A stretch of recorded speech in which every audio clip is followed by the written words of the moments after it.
Bon, bah j'ai mis un pull de Noël, vous savez pourquoi? Ouais, parce qu'on va parler d'un... Ouais, oui, parce qu'on parle d'un film de Noël. Oui, parce que c'est bien... Oui, parce que c'est bientôt Noël. Oui, j'avais pas d'idée d'intro, oui. Faut vraiment que je travaille plus mes intros. Lance le générique, hein. Santa Claus is coming to town. Making a list, he's checking it twice. He's gonna find out who's naughty or nice. Santa Claus. Bonjour à tous, ici le Geek à lunettes. Aujourd'hui, on va parler de 3 films. Les Chroniques de Noël, La balade de Buster Scruggs et Une princesse à Chicago. On va éliminer ce film très rapidement. Il m'a juste intéressé parce que Vanessa Hudgens joue dedans et j'adore Vanessa Hudgens parce qu'elle jouait dans High School Musical. C'est pas du tout objectif ce que je viens de dire. Et surtout parce qu'en fait, le principe est le même que le principe du prince et le pauvre. Deux femmes qui se ressemblent échangent leur identité. Et vu que je joue dans la comédie musicale Le Prince et le Pauvre cette année, je joue le méchant, bah, ça m'avait intrigué. Je voulais voir un peu comment eux ils reprenaient le conte de Mark Twain. Voilà, tout simplement. Sympa, une bonne comédie romantique de Noël comme on en fait plein. Si ça vous intéresse, allez-y. On passe à la suite. Aujourd'hui, on parle d'un film Netflix, Les Chroniques de Noël. Ça va être très rapide. Juste, j'avais envie de vous dire que Kurt Russell joue le Père Noël dedans. Il est en roue libre total. Il fait ce qu'il veut, mais c'est génial. Voilà, il n'y a pas grand-chose à dire.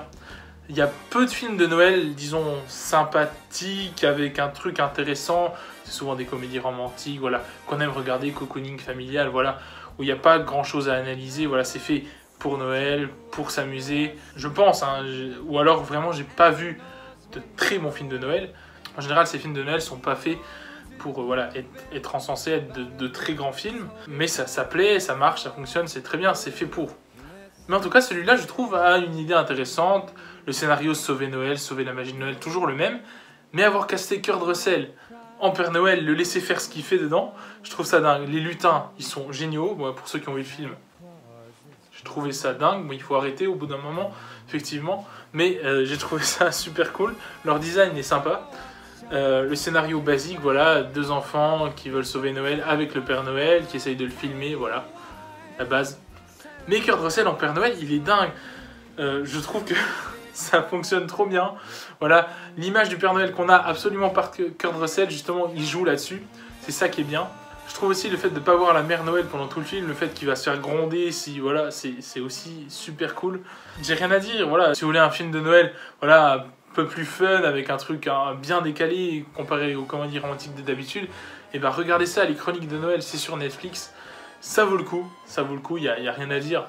Enfin voilà. Je vais aussi vous parler un petit coup de La balade de Scruggs, parce que je l'ai vu sur Netflix. J'ai pas trouvé ça exceptionnel. En vrai, peut-être parce que c'était sur Netflix. Donc il y a 6 segments sur des histoires du Far West. J'ai pas du tout aimé le 4e segment avec le gars qui pioche dans la vallée. Ni trop le dernier avec le cocher. Sinon le 1, 2, 3... et le 5 sont vraiment très bien. Le 1 avec Buster Scruggs, vraiment sympa. En plus, c'est une comédie musicale, ça j'ai kiffé.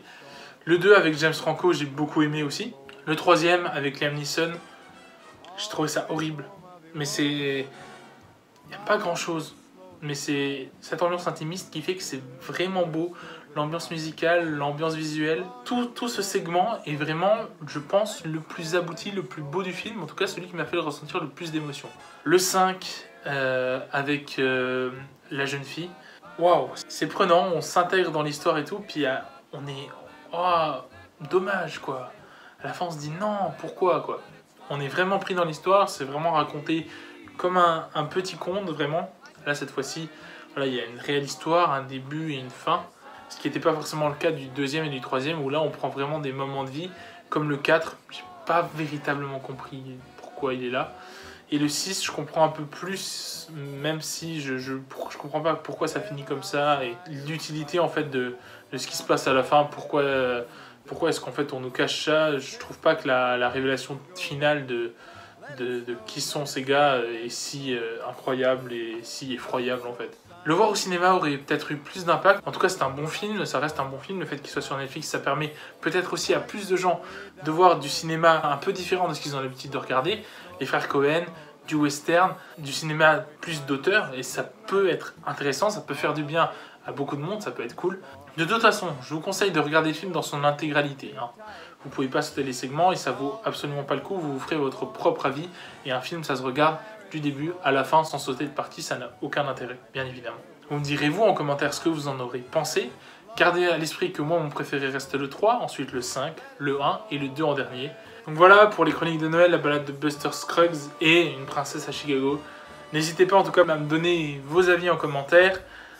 N'hésitez pas à aimer la vidéo, à vous abonner si ce n'est pas déjà fait, à la partager autour de vous. Vraiment ce qui nous fera connaître. 1099 abonnés, c'est dingue.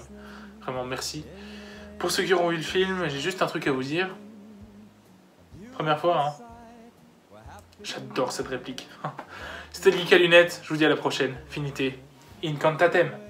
Here to stay is a new bird, sing a love song while we stroll along, walking in a winter wonderland.